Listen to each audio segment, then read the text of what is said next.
In May 2021, while Em maio de 2021, o presidente Russell M. Nelson, ao visitar as obras de renovação do Templo de Salt Lake, maravilhou-se com o trabalho dos pioneiros que, com recursos limitados e fé inabalável, ergueram aquele sagrado edifício, uma obra-prima física e espiritual que resistiu ao teste do tempo.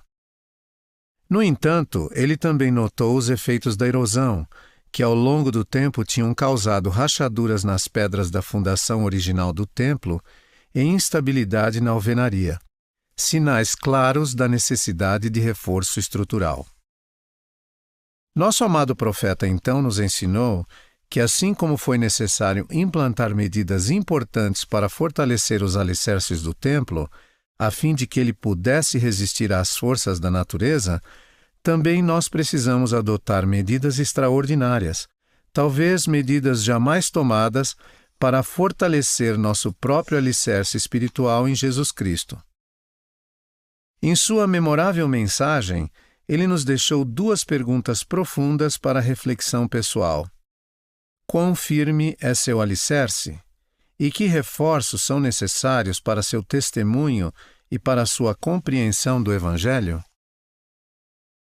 O Evangelho de Jesus Cristo nos proporciona meios divinamente inspirados e eficazes para prevenir a erosão espiritual de nossa alma, reforçando de maneira firme nosso alicerce e ajudando-nos a evitar rachaduras em nossa fé e instabilidade tanto em nosso testemunho quanto em nossa compreensão das verdades sagradas do Evangelho.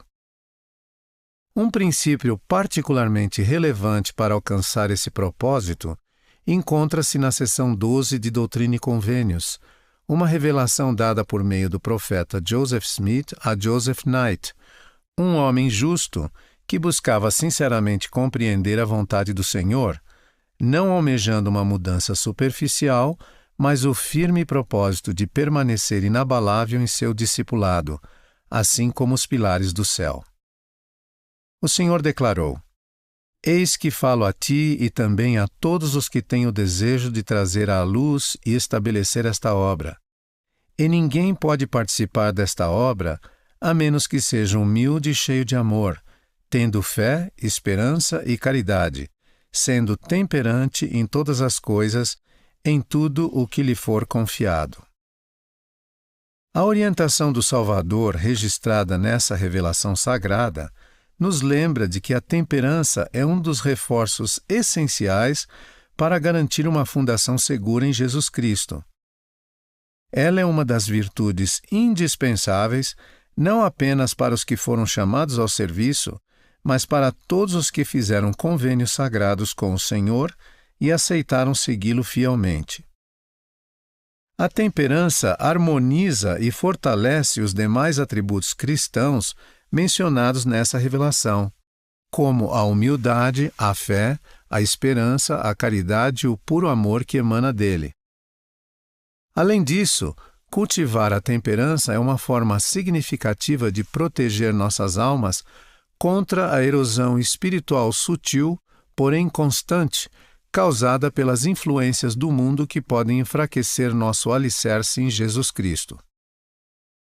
Entre as qualidades que adornam os verdadeiros discípulos de Cristo, a temperança se destaca como reflexo do próprio Salvador, um fruto precioso do Espírito, acessível àqueles que se abrem à influência divina.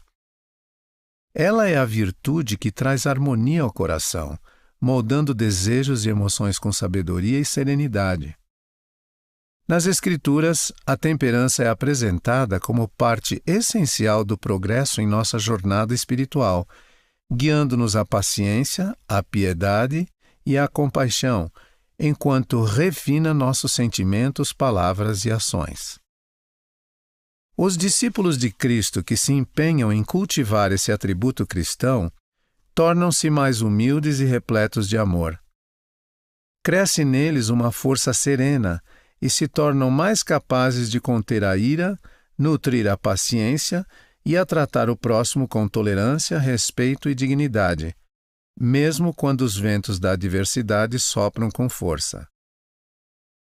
Eles se esforçam para não agir por impulso, mas escolhem agir com sabedoria espiritual, guiados pela mansidão e pela suave influência do Santo Espírito. Dessa forma, tornam-se menos vulneráveis à erosão espiritual, pois, como ensinou o apóstolo Paulo, eles sabem que podem todas as coisas em Cristo que os fortalece, mesmo diante das provações que poderiam abalar seu testemunho dele. Em sua epístola a Tito, Paulo transmitiu orientações sagradas a respeito das qualificações daqueles que desejam representar o Salvador e fazer a vontade dele com fé e dedicação. Ele disse que deveriam ser hospitaleiros, amigos do bem, moderados, justos e santos, características que refletem claramente a influência da temperança. No entanto, Paulo advertiu que deveriam ser não soberbos, nem irascíveis e nem espancadores. Tais características são contrárias à mente do Salvador e impedem o verdadeiro crescimento espiritual. No contexto das Escrituras, não soberbo refere-se àquele que se recusa a agir com arrogância e orgulho. Não irascível descreve quem resiste ao impulso natural de ficar impaciente e irritado. E não espancador aplica-se àquele que rejeita comportamentos contenciosos, agressivos e rudes, verbal, física e emocionalmente. Ao nos esforçarmos para mudar nosso comportamento com fé e humildade, seguindo o exemplo do Salvador, podemos estar vinculados à rocha firme de sua graça e nos tornar instrumentos puros e polidos em sua divina mão. Ao refletir sobre a necessidade de cultivarmos essa virtude, recordo-me das palavras de Ana, mãe do profeta Samuel, uma mulher de fé que, mesmo após grandes provações, ofereceu ao Senhor um cântico de gratidão.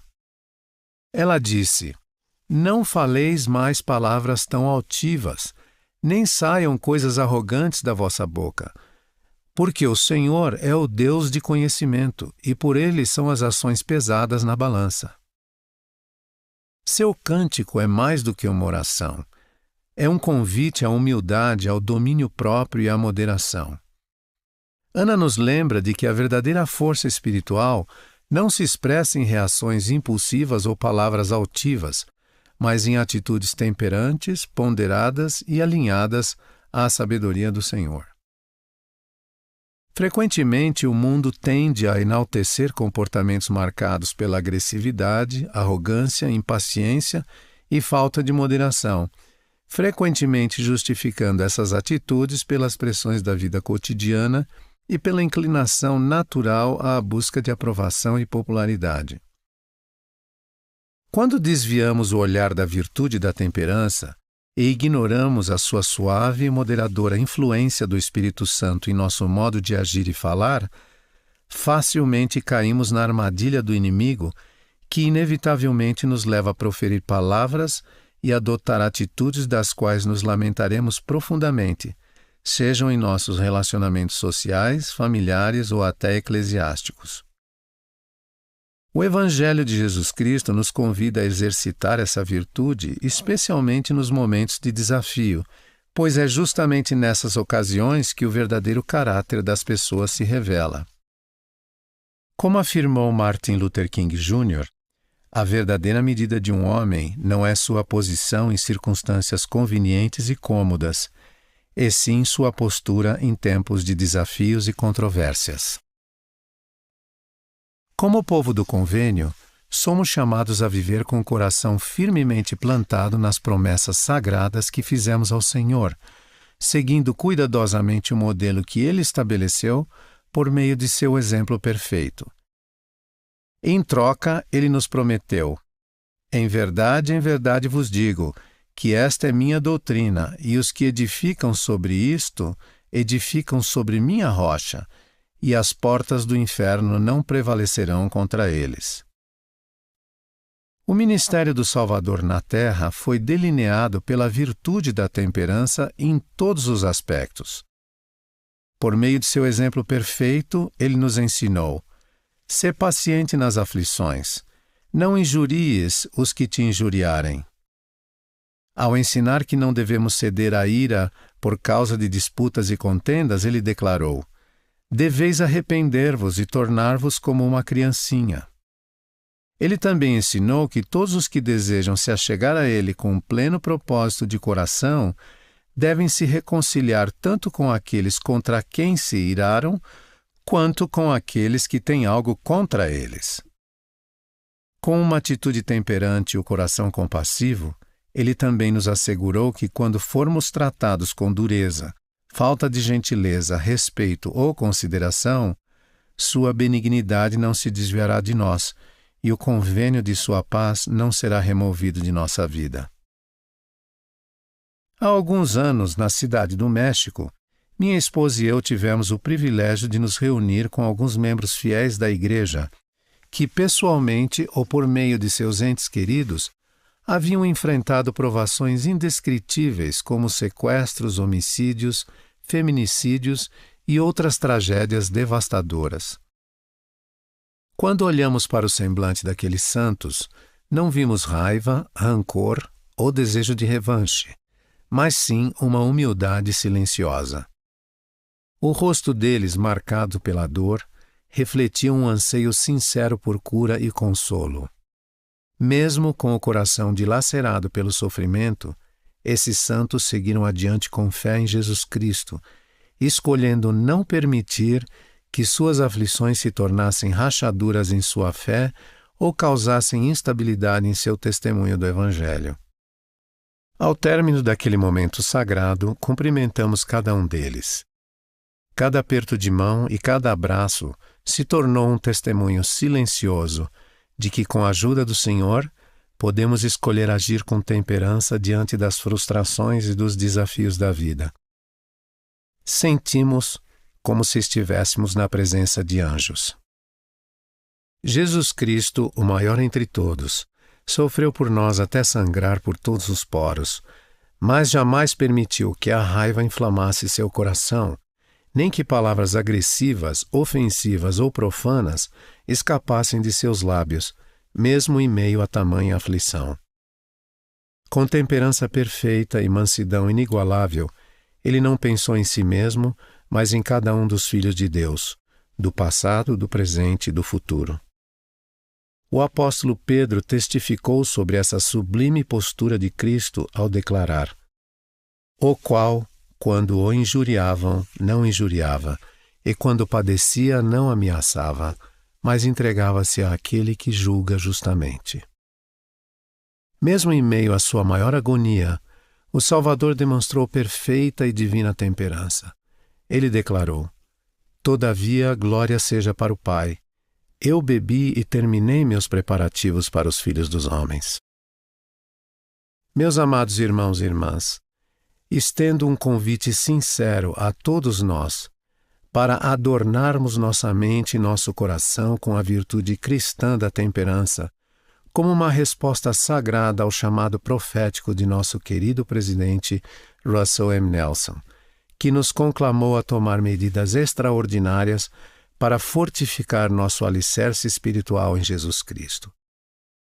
Ao nos esforçarmos com fé e diligência para entrelaçar a temperança em nossas ações e palavras, testifico que fortaleceremos e ancoraremos nossa vida de maneira mais segura sobre o firme fundamento de nosso Redentor. Além disso, segundo ensinou o apóstolo Paulo aos Efésios, seremos renovados no espírito da nossa mente e revestidos no novo homem, que, segundo Deus, é criado em verdadeira justiça e santidade. Testifico solenemente que a busca constante pela temperança purifica a alma e santifica o coração diante do Salvador, conduzindo-nos suavemente para mais perto dele e preparando-nos com esperança e paz para aquele dia glorioso em que o encontraremos em sua segunda vinda. Compartilho essas sagradas palavras em nome de nosso Salvador Jesus Cristo. Amém. When we shall meet him at his second coming. I share these sacred words in the name of our Savior Jesus Christ. Amen.